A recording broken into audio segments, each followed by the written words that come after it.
বন্ধুরা, বর্তমানে ফেনীসহ বাংলাদেশের ১৭টি জেলার বন্যার অবস্থা খুবই ভয়াবহ। চারদিকে শুধু পানি আর পানি। মনে হচ্ছে এখানে যেন কোনো জীবনেরই অস্তিত্ব নেই। বাড়ি ঘর থেকে শুরু করে গাছপালা থেকে শুরু করে পশু পাখি জীবজন্তু সব কিছুই পানির নিচে তলিয়ে গেছে। মারা গেছে হাজার হাজার মানুষ। যদিও এখনও সঠিক সংখ্যা আমাদের কাছে এসে পৌঁছায়নি, তবে আমার আইডিয়া মতে এ পর্যন্ত প্রায় ৩,০০০ থেকে ৩৫০০ মানুষ মারা গেছে অথবা নিখোঁজ হয়েছে। স্মরণকালের সবচেয়ে ভয়াবহ বন্যা এটি, যেটা বাংলাদেশ বর্তমানে দেখছে। এই রকম ভয়াবহ বন্যা এর আগে আর কখনো দেখেনি বাংলাদেশের মানুষ।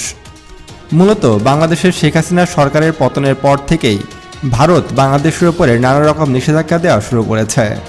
প্রথমে তারা বিদ্যুৎ বন্ধ করে দেয়, ফলে বাংলাদেশের অনেক গ্রাম অঞ্চলে কিন্তু ভয়াবহ লোডশেডিং দেখা দেয়।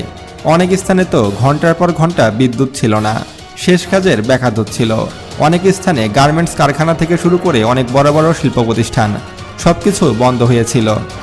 তখনও কিন্তু ক্ষতির সম্মুখীন হচ্ছিল বাংলাদেশ। তারপরে ভারত দিল বাংলাদেশের পোশাক খাতে নিষেধাজ্ঞা। এর ফলে বাংলাদেশের পোশাক তৈরির যেসব কাঁচামাল ভারত থেকে আসে সেগুলো আসা বন্ধ হয়ে যায়। ফলে বাংলাদেশের পোশাক শিল্প একরকম বড় ধরনের ধাক্কা খায়। তারপরও বাংলাদেশকে দমিয়ে রাখতে পারেনি ভারত। প্রথমে ত্রিপুরার ডুম্বুর বাঁধ খুলে দেয়। এর ফলে ফেনী সহ কুমিল্লা ও অনেক অঞ্চল ডুবে যায়। হঠাৎ করে কয়েক ঘন্টার মধ্যে পানির নিচে তলিয়ে যায় সকলেই। অনেক স্থানে তো মানুষ মারা গেছে, কিন্তু তাদের মাটি দেবার মতো জায়গা নেই। চারদিকে শুধু থই থই পানি।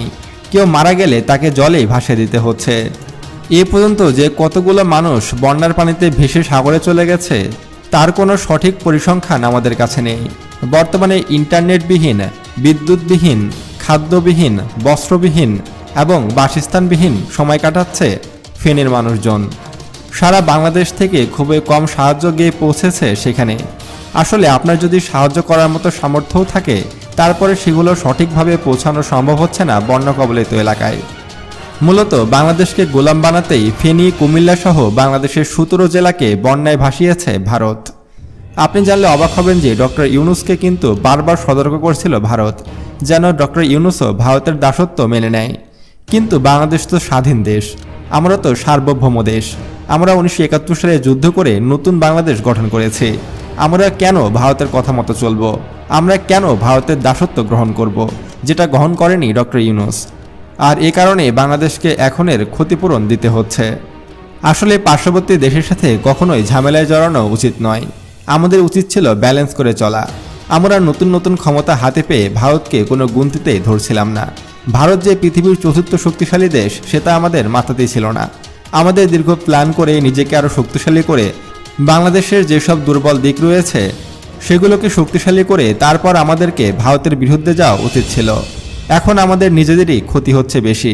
ভারত শুধুমাত্র তাদের বাঁধ খুলে দেওয়ার কারণে বাংলাদেশের অনেক অঞ্চল পানির নিচে তলিয়ে গেছে। ফলে লাভ কি হলো? ফলে লাভ হলো ভারতের সাথে শত্রুতা করে নিজেরাই পানিতে ডুবে মরছি।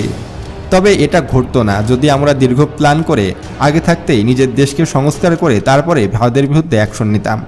আমাদের এখন উচিত হবে ভারতের সাথে শত্রুতা না করে বন্ধুত্বপূর্ণ সম্পর্ক বজায় রাখা। আর এই সময়ের মধ্য দিয়ে ভারতের যতগুলো বাঁধ রয়েছে তার বিপক্ষে একটি করে বাঁধ নির্মাণ করা। অর্থাৎ ভারত যদি কখনো তাদের বাঁধগুলো খুলে দেয়, যেন বাংলাদেশে হঠাৎ বন্যা না হয়, সেটাকে যেন আমরা প্রতিরোধ করতে পারি। আর এজন্যই উচিত হবে আমাদের এর বিপরীতে আরও একটি করে বাঁধ তৈরি করা। আর এটি করা মোটেও সহজ কোনো কাজ হবে না, কারণ আমাদের চারদিকে ভারতের 50টির মতো বড় নদী রয়েছে এবং প্রায় 30টি নদীর উপরে ভারত এইরকম বাঁধ তৈরি করে রেখেছে। আর ভারতের 30টি বাঁধের বিপরীতে বাংলাদেশের 30টি বাঁধ তৈরি করা মোটেও সহজ কোনো বিষয় নয়। তাই আমাদের দীর্ঘ সময় নিয়ে ভাবতে হবে এবং পরিকল্পনা করে কাজ করতে হবে এবং ভারতের প্রত্যেকটি বাঁধের বিপরীতে আমাদের আরও একটি করে বাঁধ তৈরি করতে হবে, যেন বন্যার সময় আমাদের ক্ষতি না হয় এবং গ্রীষ্মের সময় যেন আমরা পানি ধরে রেখে সেগুলো দিয়ে ফসল ফলাতে পারি, অথবা ভারতের মতো যেন আমরা জলবিদ্যুৎ উৎপন্ন করতে পারি, সেসব প্ল্যানও মাথায় রাখতে হবে। তাহলে তখন ভারত যতই বাঁধ খুলে দিক না কেন আমাদের তেমন কোনোই ক্ষতি হবে না।